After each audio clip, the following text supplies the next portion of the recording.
This is the Weekly Scramble, a place where we chat about life over a cold one or two. It's time to belly up to the pod with Mike Fratelloni and your host, Chris Reavers. That's right. It's time for the Weekly Scramble podcast. My name is Chris Reavers. With me, as always, his name is Mike Fratelloni. Hello, Michael. How you doing, Reavers? I'm okay. I'm a little wore out. I got to be perfectly honest. And I really didn't want to talk about ICE and everything that's happening, but we can't avoid it. No, it's the biggest. It's not just the biggest story going in Minnesota. It might be one of the biggest stories going on in the country. And sadly, we had yet another incident last night in which a federal agent was ambushed by protesters. He was attacked with a shovel, and then he shot a man in the leg. And everyone's expected to survive. But here's the problem that I'm having. And I'm not blaming anyone in particular, but one thing I do want to call out is Governor Walz. Because for a guy who has based his entire administration on blaming Trump for everything, including, by the way, with his most notable remarks when he was running with Kamala Harris to become the vice president of the United States, basically ad nauseum talking about January 6th and how Trump was inciting violence and things like that. Insurrection. And I want to say to Walz, what would you call what you did last night in front of a camera? At a podium, basically calling on all Minnesotans to, resist, to record everything. Your job as a leader in that situation is to calm everybody down, not fan the flames of one side for political gain. And that's exactly what he did last night. Yeah, it's too bad.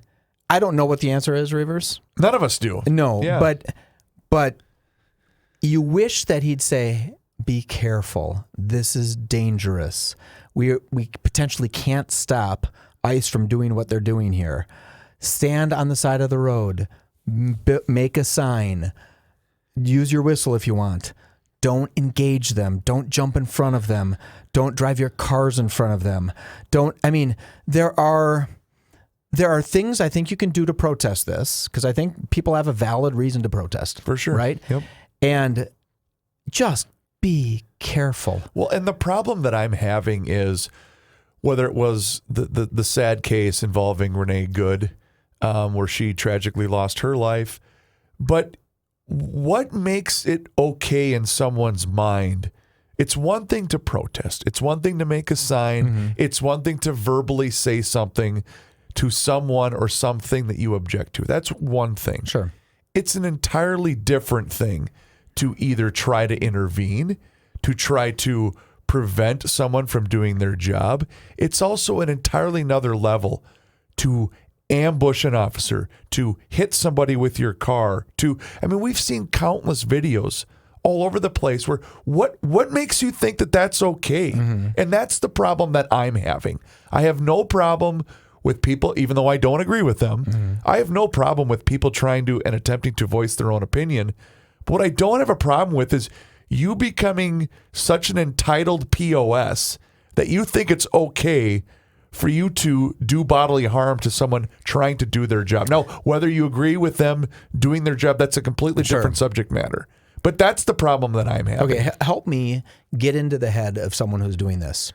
Do you think they feel that ICE is the Gestapo? Yes. And if I were back in 1938 Germany and the Gestapo was rounding up Jews, I hope that I would have the courage to say, no, you're not. You're not doing that. I hope that I would stand in front of their cars. But here's the key difference, and why I have such a problem with that term being thrown. I'm not blaming you. I'm not saying ICE is the Gestapo. I'm saying, but do you think people think those are the people that think that? And because you're hearing that rhetoric from elected leaders that are supposed to be, again, calming things down, not winding everybody up. And when you hear that term, it's so insulting to someone that actually had to live through that back in the 30s. Do you know what I'm saying? I do. It's so insulting to have someone that's maybe an ancestor of someone that was in a concentration camp because that's not even remotely closest to what's going on. And to the point, Mike, where I wish it was possible for whether it's ICE, and we're going to hear from Kristi Noem in a second, whether it's ICE, whether it's the Department of Homeland Security, whoever it might be. You know what you should do? Create this database and say, here's who we went after, and here's why we detained this person. Here's what they're being charged with, and the reason we thought they should not be roaming amongst the rest of us in society. Would that make a difference? I doubt it. But I also think that if people understood why they're here in the first place, and again, I'm not exonerating what's happening on the federal level, but because of the fact that we have nobody locally, we have no local law enforcement that's assisting with this. In fact, we spent basically the entire show today on GL with Joe explaining exactly why they can't. There's a Minnesota law that prevents them from assisting federal agents or ICE officials or whatever the terminology is. And that's the problem that I'm having is you'd solve a lot of this nonsense if you were assisting. And that's basically, let me play this clip. This clip is from, I believe it was this morning. It was this morning. Kristi Noem. What kind of pants is she wearing? The jeans with the little sparkle things on the butt, or just standard Well, it's clothes? a headshot, so I can't really tell. See that. Okay. I can't really tell what she's wearing, but it doesn't matter. No. Okay. Anyway, this is Kristi Noem. She appeared on Fox News earlier today, basically talking about how she tried to attempt to talk to Governor Tim Walz, and you'll figure out exactly what Governor Walz is up to here. When was the last time you called the governor, Governor Walz? Oh, I talked to him just a couple of days ago. And what did he say when you told him to chill out? I said, Tim and I served together in Congress. We both ran for governor at the same time. We have very different ways of governing. Our state in South Dakota was extremely successful and grew economically and safety. He drove it into the ditch. And it has been an absolute disaster. He let it burn down in 2020 and then asked surrounding governors to send our National Guard to help him because he waited too long to make any decisions to bring peace. I'm worried that he's doing the same thing. I understand that history, but when you approached him on the phone and made your appeal, what did he say?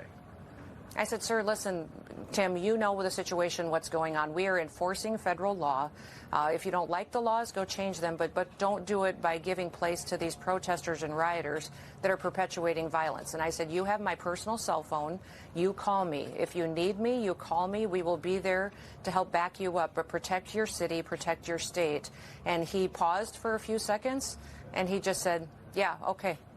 We have very different viewpoints of what's going on. I said, maybe we do, but we will be here if you need us because that's our goal every day is to keep people safe. So yesterday he's encouraging people to keep a record on video with their phone. All right, here's part of that now. Listen. They don't include that part. That's where they cut off, and it basically goes into what Walz did in front of the camera last night.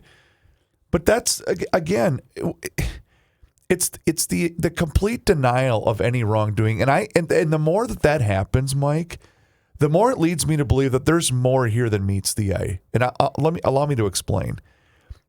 You know, we saw it play out in 2020, and I got a really bad feeling. I hope I'm wrong.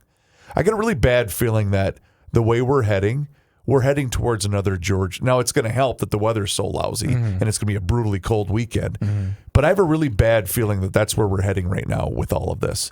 Because earlier today, you saw videos from the state capitol in which there was many students that held an ice out at the state capitol, which Governor Walz welcomed us, high school students, for an ice out, which, again, you have every right to do. And guess what happened at that ice out?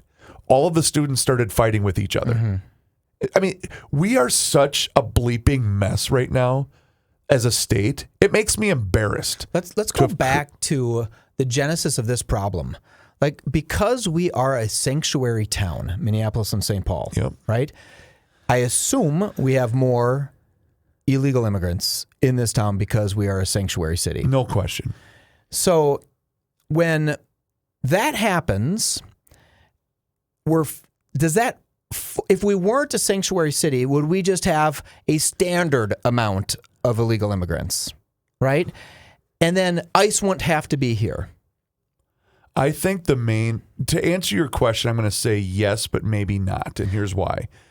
I think and again, and I've said this many times, both with you and with Joe, I think there is some theatrics involved with this, but at the same time, the main reason they're here is we have been bilked out of billions and billions of dollars, for the most part, by people who are not in this country legally. And that's not okay. That's not hyperbole. I don't disagree with that. I'm not saying I agree with it. I don't disagree with that.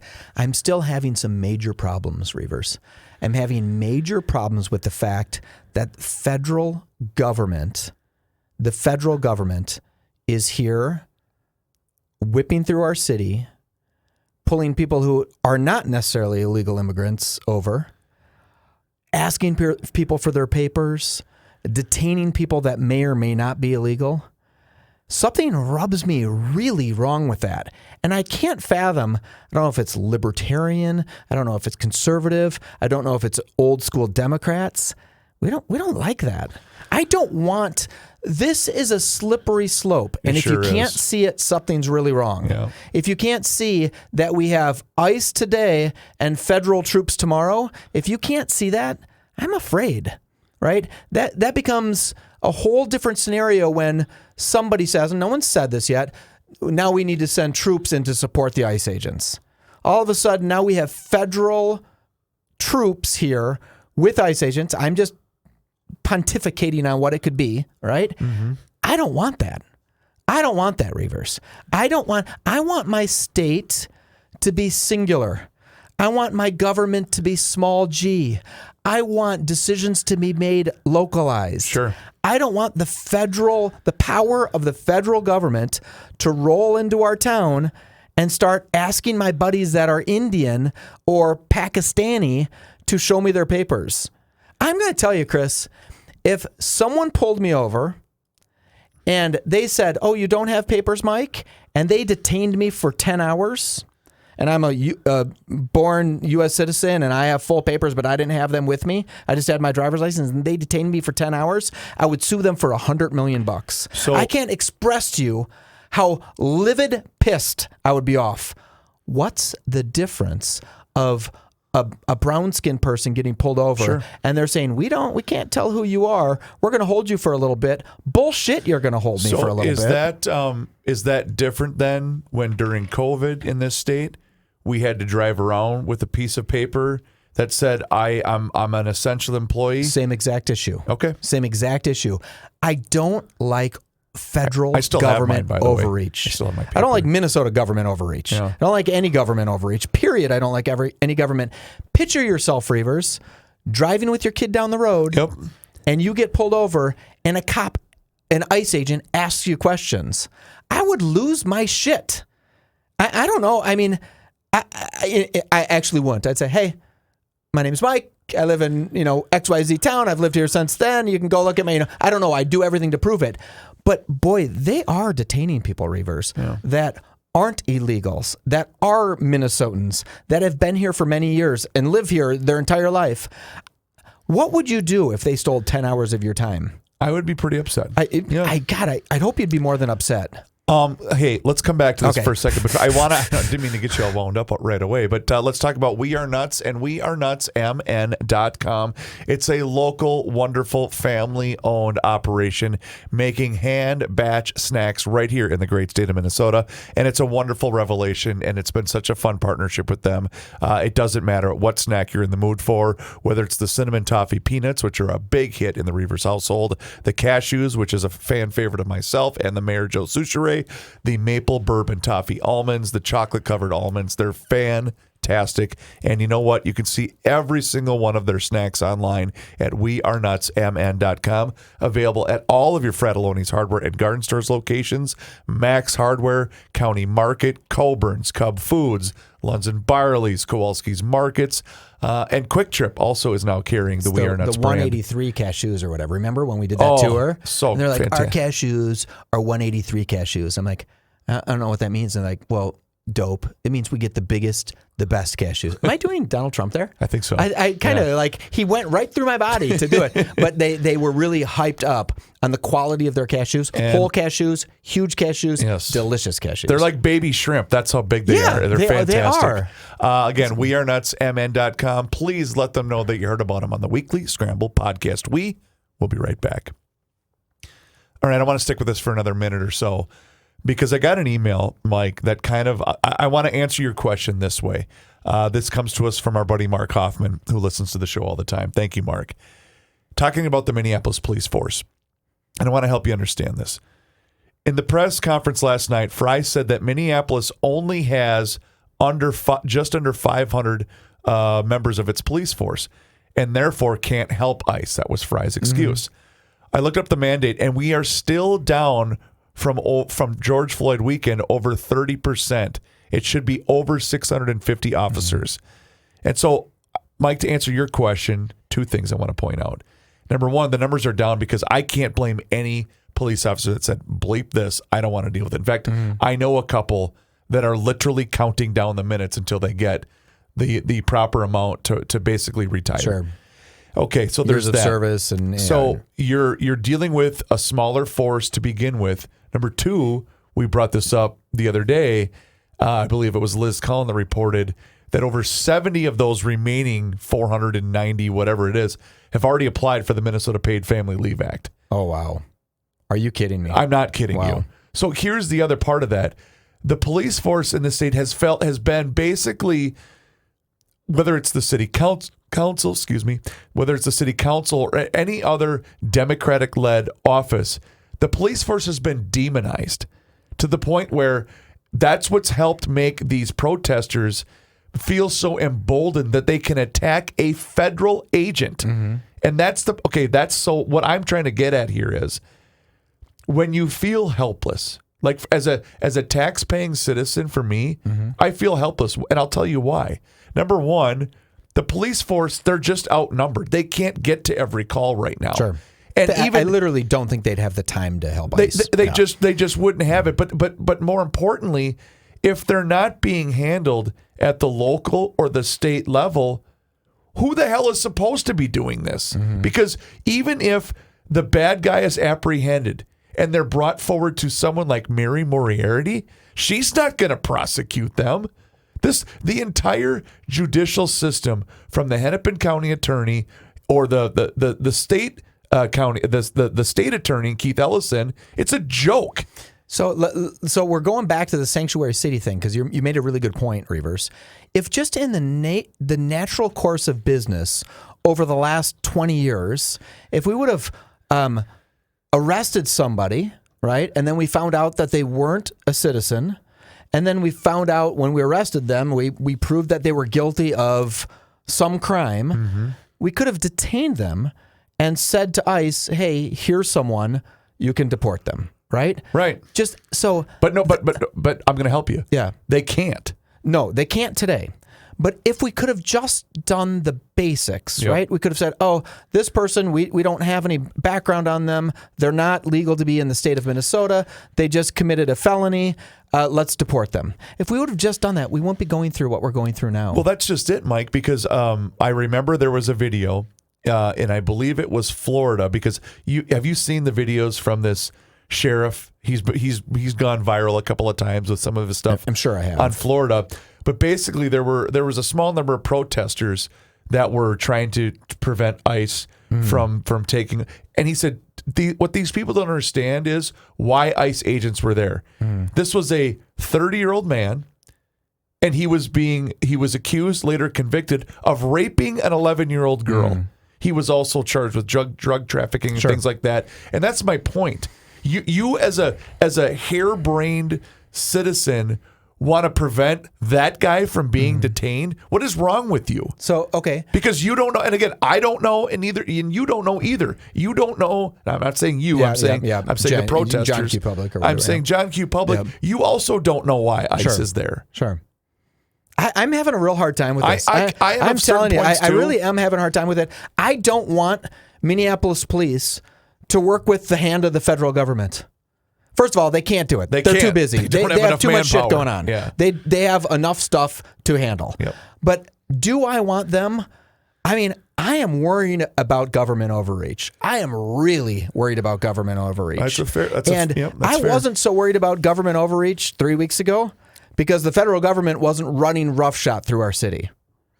I mean, why did we have to have policies of sanctuary cities? Why couldn't we have done what we did during the Obama administration?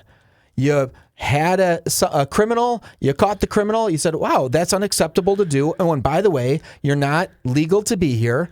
We're going to deport you. Like Barack Obama did over 3 million times. Well, here's where I think I would lean towards your line of thinking, because this also surfaced earlier today. And if this happens, I do think that George Floyd weekend in Minneapolis will look like a birthday party. Let me get to it from KSTP.com.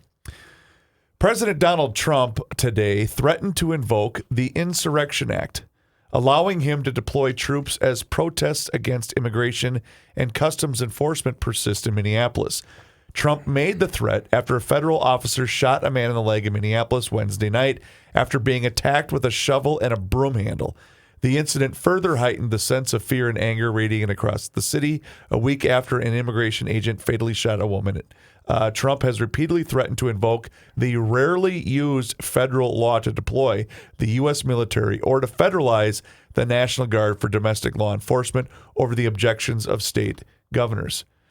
Quote from President Trump: "If the corrupt politicians of Minnesota don't obey the law and stop the professional agitators and insurrectionists from attacking the patriots of ICE who are only trying to do their job, I will institute the Insurrection Act, which many presidents have done before me, and quickly put an end to the travesty that is taking place in that once great state," he said in a social media post. It hasn't been used since May of 1992. Rodney King, correct? During Rodney King, Yeah. during the LA riots. Yeah. Right? That was President Bush. That was President George H.W. Yep, Bush. Yep, thank you. So that's what I'm talking about, Reavers. Okay, we have ICE agents here. Let me finish one Go thing ahead. about the story. I'm sorry, and then I want to hear Yep. your thoughts. I will give, and I've been a little bit critical of Police Chief Brian O'Hara, MPD, but he did say during a news conference that the gathering was an unlawful assembly and, quote, people need to leave. So at least O'Hara can kind of sense that this isn't helpful. None of this is helpful, whether it's words from the governor. And I will say, I'm almost praying that President Trump does not do this because of what will happen in the aftermath. Yeah, and he shouldn't do it. Right? I don't know how to express this. I don't want ICE agents being hurt. I don't want John Q. Public being hurt. Please protest as safely as, and I think there's something to be said about this type of protest, Reavers, to say to ICE agents, and might be naive Mike just being a doofus, saying, please don't do this, ICE agents. You're on the wrong side of this story. Please don't do this. You know, saying that, having that message to the ICE agents instead of screaming abruptly in their face, right? Instead of just yelling at them and blocking them and then hitting them with shovels and doing that. It's not going to work that way. You're going to create more issues every day we do that. There's a different way. There's a peaceful protest that I think can work. And I think the other dynamic about this, and we saw this play out with Floyd, you know, you and I spent a lot of time talking about the George Floyd weekend in the aftermath of what took place here, man, almost 6 years ago. Holy crap. 5.5 years ago. My point is, there's a certain of the protesting contingency, right? Mm-hmm. And there's a lot of them, and it's growing. And that's why I'm afraid of if President Trump does enact this, that will grow even. It'll be like setting diesel fuel on a campfire is basically what will happen. Here's my point. My point is, there's the group, the protesting contingent. I would guess 25% of those people have their heart in the right place. They want to stand up for whether it's a family member, whether it's a coworker, whatever it is. There's 25% of the people who think their heart's in the right place, but they're screaming their virtue. And I'm talking about the angry liberal woman that, the Karens of the world that want to scream and shout, even though they really don't have a connection to this other than they live in Minneapolis. But then there's the other 50% of the people that are there because they just want to cause trouble. I think it's 50%. Yeah, I don't think so. You think it's that high? Oh, because and I'll tell you why I think it's that high. We have become a generation fueled by social media. We have to show everybody where we are 100% of the time. We have to check in at all these spots and let everybody know how active our social life is. And most of the people that are doing that just want to take a video and post it to Instagram. And I do think it's 50% of the people that are protesting. I'm jumping a little bit from that. Could Donald Trump have said, there's no such thing as a sanctuary city? You can't do that. We're going to send, I'm making this up, we're going to send no federal funds to the state of Minnesota because you have sanctuary cities. Because sanctuary cities don't allow standard ICE practices. We have to come in with 4,500 or 3,500 ICE agents and rip through this town for a month or whatever it's going to be. If we would have just not allowed sanctuary cities, help me understand this. Like, why does the concept of sanctuary city, why does St. Paul get to say, we're a sanctuary city, we're going to do it, we don't care? And the federal government says, no, this is a federal thing. This isn't a state thing. You can't have illegal immigrants in your city. And as people get arrested, we're going to deport them. And, oh, by the way, you're not going to get federal funds. I don't know. But that would have been a better idea in my book than sending 3,500 armed troops. I'm going to call them troops, ICE agents. And I have nothing against ICE agents. Yeah. They're doing their job. And I'm going to tell you, I bet you anything, they don't want to be here in mass, running door to door. There's a segment of their brain that says, this does not feel right. This cannot feel right. We shouldn't be going door to door looking for people and saying, hey, do you have some papers when you're walking by me? What do you mean, do I have papers? Like, I don't want that concept in this country, Reavers, where someone looks at me and says, where are your papers? That is talk about insurrection. That's when insurrection hits home for a ton of people, right? Because you're like, oh, I'm not accepting that. We're not doing that in America. That's what we're doing right now. I don't like this feeling. It does not feel good. Go ahead and send federal troops in, then we really got a big problem. Yeah. Then we really have a big problem. I don't know what the hell to do. I don't either. Let's switch gears after this message from North American Banking Company. Banking done differently since 1998. And back then, they made a promise to deliver a better banking experience for their customers where you know your banker and they know you.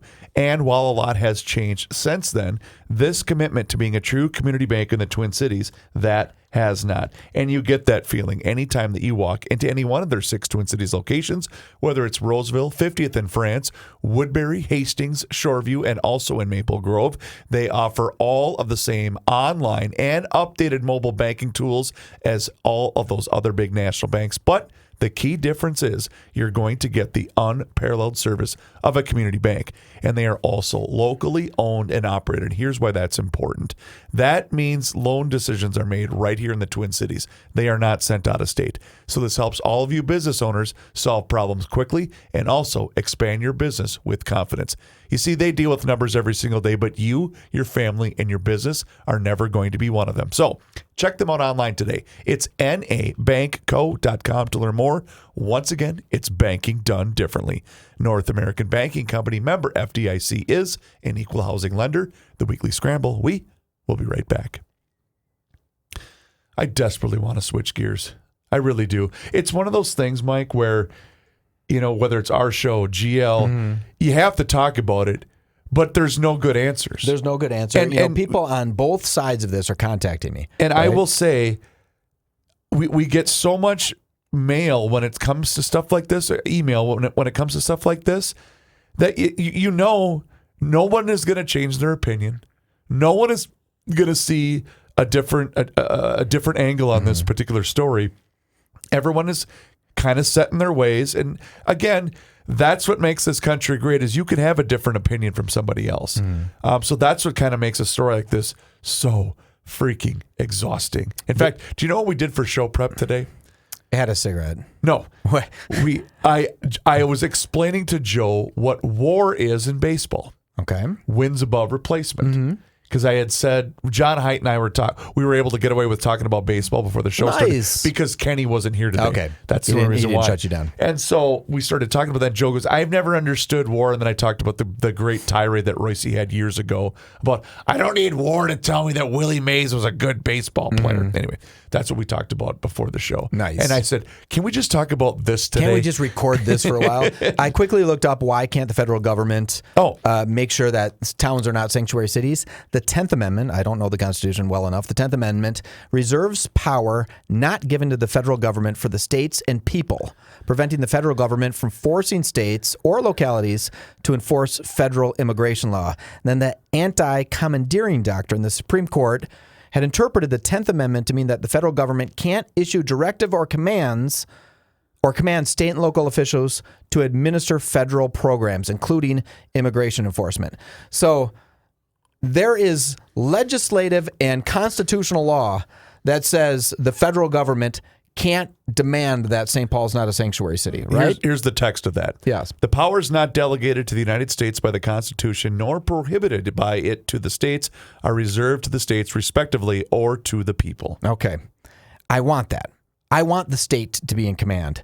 But what we did as a state might have opened up a huge can of worms is not the right term, right? This huge, horrible can of worms, because if we would have just been dealing with immigrants, illegal immigrants that were here and were breaking the laws, like you could have just every couple of days somebody leaves. You know, it wouldn't have had to be we need to go get 5,000 people in a weekend. But what would you say then to, because I saw this pointed out a couple of days ago, and I don't know. I don't know how I feel about this either. But many of these people, when the Trump administration took office, many of these people who are here illegally, either law-abiding or non-law-abiding, they were offered, was it $5,000? Is that what it was? Yep. Here's $5,000, and you can leave the country. Sure. And I was in favor of that. And no one, you won't be arrested. Nothing will happen. Here's your check. You go back wherever. And you can try to file to become a and you could try to enter this country legally. You at all. Yeah, exactly. And I think many did take up that offer. But obviously, many more did not. Yeah, voluntary deportation. Yeah. You know why many more did not reverse? We looked up the stats last show. There's 100,000 illegal immigrants in Minnesota approximately, and 46% of them have been here for 20 years. They don't feel Mexican anymore. They don't feel Peruvian anymore. They feel Minnesotan. They feel like they're part of the United States. I wish I could figure this shit out. I wish, and the worst part is... You'd have a much bigger job if you could. Yeah, the problem is people are going to be mad the way I'm talking about this show. Yeah. Right? They're going to be mad saying, hey, come on, let's get everybody out of here. And then there's going to be the other side that says, are you kidding? These people are part of our community. And boy, I'm like fully not understanding what to do. That the big caveat is I don't want federal troops rolling through my town. Well, period. And the other problem that I have is when someone else decides to take it upon themselves to point out the opinion of some others, and that's how they're going to base a judgment on them. You know what I'm saying? It happens. Right? Well, I mean, the other day, I kind of got eyeballed because I was buying gas, and I never get gas in the city, ever. I literally never do anymore. Sure. But I was getting eyeballed because, you've seen me when I've got my black GL hat on, my black outfit, and my aviator sunglasses. Yeah. It's like, oh, this guy must be a cop. I mean, I know what that look is like. I'm just getting gas. Maybe they were attracted to you. No, trust me, it was not that at all. Maybe they thought you were a thief, all blacked out. Could be. Maybe. I mean, that was it. do I don't see cop when I look at you. But okay, kind of do a little bit. The vehicle I drive. I drive a black Chevy Traverse. Sure. Oh, okay. And it's what are you? In fact, see that feeling you didn't like? The feeling you didn't like? There's someone standing on a street corner that ICE may be eyeballing them. That's true. Okay. And they're saying, hey, I don't like this feeling. So I got to share a quick story with you. So I know a guy, and he operates a business, and he's basically a mechanic. And once or twice a month, he has to drive to an auto parts store. It's a specialized auto parts store that's here in the city. It's right off of Broadway. Okay. and he had to come up here a day or two ago. I can't remember, and so I was part of a text chain. And another guy in the group said, "Well, I think what I'm going to do is make a bunch of magnetic signs and put ice on the side of your vehicle." And I thought, that's really not a good idea. Yeah. That is really, really not a good idea. And so thankfully that Sanity did not happen. prevailed. Yeah, and he didn't do that. You can think that that's a funny joke, but that's not funny. No, You and should it's not. do It's that. not going to work. It is not funny at the moment. We're going through. I think you're absolutely right. This could become a tinderbox. If he does invoke that act, I think hide the women and children. He I really shouldn't do that. You know, it's funny because there are a bunch of charity events, right? This is charity event season, right? So downtown Minneapolis, they have all these charity events at the Depot and these other hotels and all this stuff. Well, the charity event organizers are freaking out because they can't invite 700 people down to Minneapolis because they're afraid that one, the venue's not going to have any damn employees, right? And two, that it won't be safe for people. It's like, okay, what are we doing? Not that the charity events are that important to have happen, right? But they're good causes, right? And they've been planned for a long time. It's just we don't need to do it this way. We don't need to do it this way. Yeah. I don't know the answer. Let's do that. talk honest to God. I don't care if we talk about chicks or skateboarding or some other beer. Let's talk about anything. When have we ever talked about skateboarding? I don't know, but I did. Were you a skateboarder? Oh my God, yes. Okay. Can I tell you a little story? Yeah. So I was driving past one of my stores yesterday, right? Down in St. Paul. We have a store down on Plato and South Robert, a service center. And we had went to get tacos at a place called Taco House. Okay. Boca Chica's Taco House, right? If you've never been to Boca Chica Taco House, they make fantastic tacos. I didn't even think about this ice thing.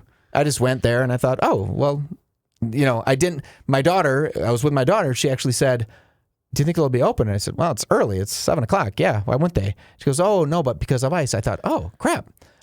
Are all the people working there? I have no idea. And it was totally open. Everything was fine. The food's fantastic. On the way out of there, Reavers, we're driving by and down Robert Street. And my daughter says, "Hey, there's a rock climbing gym." And I said, and I'm on that road almost every day. I said, "No, there's not a rock climbing gym." And she goes, "It was right there off the road." And I said, "Honey, I'm on this road almost every day. There's not a rock climbing gym." I was a real avid rock climber at one point in time. Okay. So she said, "Yes, it is." I said, "Let me prove to you." So I turn around, flip around, and drive around. Sure enough, there's a 200,000 square foot rock climbing gym, brand new, on a road that I drive down every day. Wow. So I drop her off at home and I go back to this rock climbing gym because I just turned 55 and I'm just becoming this lazy turd. And I said, I got to do something. So I go into this rock climbing gym and there was this kid named Brad. Brad could sell Ferraris.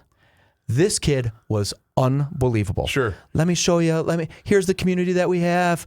Foghorn community. Nope. Here's the group of friends you're going to make. Here's the plunge. There's a plunge pool and a sauna and private showers and a big workout area. And the whole thing. He did the whole thing, right? I get done. What I don't need is another membership to a club I'm not going to use. What did I do? Bought a membership to a club you're not going to use. Bought a membership. Yeah. Right? I don't even think I can rock climb anymore. I used to be real avid 15 years ago. Okay. Well, my body's changed a little bit in the last 15 years. So I was so damn proud of this kid. I'm like, "You need a name tag on." I'm like, "Are you management? What's going on?" He's like, "No, I just work here." And I'm like, I need to steal him, right, and go sell jets or whatever, because this kid was just a gentleman. So new rock climbing gym in St. Paul. It's called Bouldering Project. Okay. I guess there's 15 Wait a minute. There's one in Minneapolis. Is their logo the state of Minnesota with a guy hanging from like the... No. Oh, okay. Yeah, I think that's Vertical Endeavors. Is that what that is? Yeah, that's Vertical Endeavors. I saw that logo. I forget where I was driving. I saw that logo. I went, "Oh my God." Oh, that's right off of 280, and we're right next to one of Vertical Endeavors. It's 280 and 94. Okay. Like, you know where those storage units are on 280 and 94? It's right behind there is Vertical Endeavors. Because I saw that logo. I'm like, that is it's a cool logo because I know exactly what they're doing with that, you know. So let me tell you a little story. So on one of my very first dates, my second date with my pick, right, with Nicole, I said, "Hey, do you want to see something cool?" And so we went. She said no. Yeah, yes. I didn't say big. I said cool. Gotcha. And I said, let me show you this. So we drove down on the south side of the Mississippi River Road, down by the St. Paul Yacht Club, under the High Bridge. Yep. And I said, let's go up. Let me show you something behind this High Bridge embankment. So you have to kind of walk up through the dirt, and there's mattresses laying there and drug needles, and just, it's sketchy. Yeah. And she's thinking to herself, is he going to kill me at the second date? Right? Sure. She doesn't really know me. Yep. She knew I was a gentleman on the first date, but she had no idea what kind of maniac I was going to be. So we get around on the backside of this big bridge. So it's 200 feet tall approximately. It's really, really tall. And someone at some point, I know who did it, but I can't say, put a rock climbing route on the inside of the bridge. So if you're rock climbing, you can't see anybody on the bridge because it's from the bridge embankment to the dirt, right? Yep. And it's the largest climb in the state of Minnesota. So you have to climb for like 15 feet without a rope, and then your rope would hook in because he put clips to hook in, and you can climb all the way up on the bridge. Oh my God, I'm It getting is the elevator stomach. So cool. And she thought, I don't know why you really needed to show me that, right? But those rock climbing things, that there's a company in Minnesota called Nycros. They make those handholds, right? They're worldwide. They make these things, and they're great, great, great people. But if you love rock climbing and haven't done it for 15 years like me, I'm going to be there tonight at Bouldering Project. Is this a frat pack gathering? If you're there, I just got a new watch too. And do you hear it making a beep noise? Yeah. I don't know how to shut that off. Oh. It's a big day. My life is crashing. This was a birthday gift for my wife. Oh, happy birthday. It tracks me. FYI. Oh boy. She knows exactly where I am. At And all hours it's of the always day. on my wrist. And if my wrist is doing something fast, she could track that. Oh, we got to use the other hand. Yeah. Reavers, you know what? What's that? What do you call an alligator that wants to be a detective? I have no idea. An investigator. Oh my God. Reavers, you are the best. Do us a favor and rate and review the show wherever you happen to be listening to the Weekly Scramble podcast. It helps others find the show, and it helps us out as well, and we appreciate each and every single one of you. His name is Mike Fratelloni. My name is Chris Reavers. Thank you so very much for listening to the Weekly Scramble podcast. We'll talk to you again next time. Until then, cheers.